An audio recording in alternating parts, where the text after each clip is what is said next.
I spent 2 years going to the National Congress just to follow the indigenous issues, the indigenous discussions. And so I've been next to this man lots of time. He and his kids and his fellow partners, lots of time. His major lobby always was mining. Okay? During these last years, his personal lobby is mining, and the political alliances he does is with agribusiness. Well, I'm not taking longer to criticize how our political system works, but politics in Brazil is led by agribusiness companies and mining. Okay? We are still considered in many cases as a third world based producer of soy, meat, sugar cane, that are our major products. If you go to that map when I showed you where are the Guarani Kaiowá people, those indigenous nations that are no more in the forest, no more in the Amazon, those indigenous nations that had no territories recognized, they don't have them recognized because at one moment in history, the state of Brazil sold their territories in saying they weren't inhabited by no one. In the history of human rights is what you call res nullius in Latin. I learned Latin. Res nullius. In the 1500s, they didn't consider us as humans. They took long to approve us as humans in the Catholic Church. And when we were approved as humans, we were not civilized. And the land didn't belong to us. So it was land of nobody, res nullius. It belongs to the state.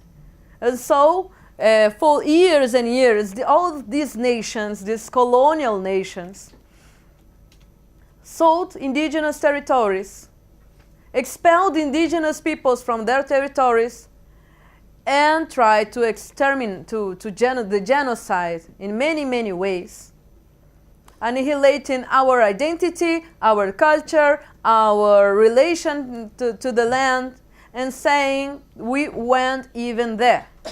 But I show you the cut of the indigenous population. Okay? So these lands were sold and given to great farmers and landowners that are the chiefs of agribusiness. We call them the BBB, the beef, the Bible, and the bullet. Yeah, it's how do we call them. The BBB, beef, Bible, and bullet. They have built politician caucus in the National Congress. They are big landowners. They are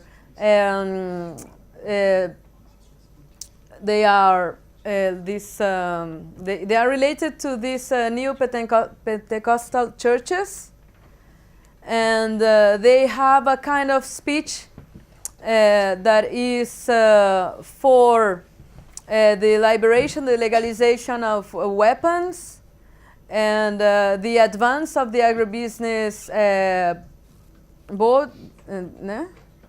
borders, and the exploitation of the left national territories. That's how they call the indigenous territories and the preserved parks, the natural parks, national parks, for the mining exploitation.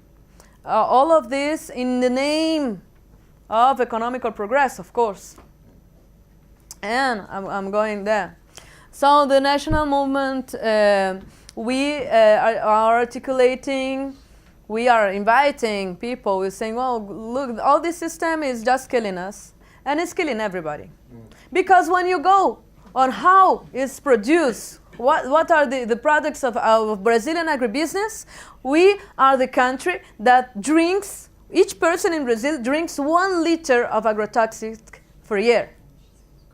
1 liter of poison in the rice, in the beans, in the beef, in the milk. It's all in the soybeans, in the corn beans. It's in the beef, it's everywhere, and it's being sold to the rest of the world. You know, Europe is the 3rd big buyer of Brazilian agribusiness. So we must boycott this. We must boycott this because if they have built all these laws, and they don't respect them, they only respect the laws of business while we use business. Please don't buy the Brazilian products of agribusiness.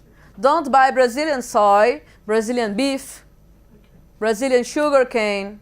And you know, it's not only buying it at the supermarket. If you have the articulations with here in Europe, you are very organized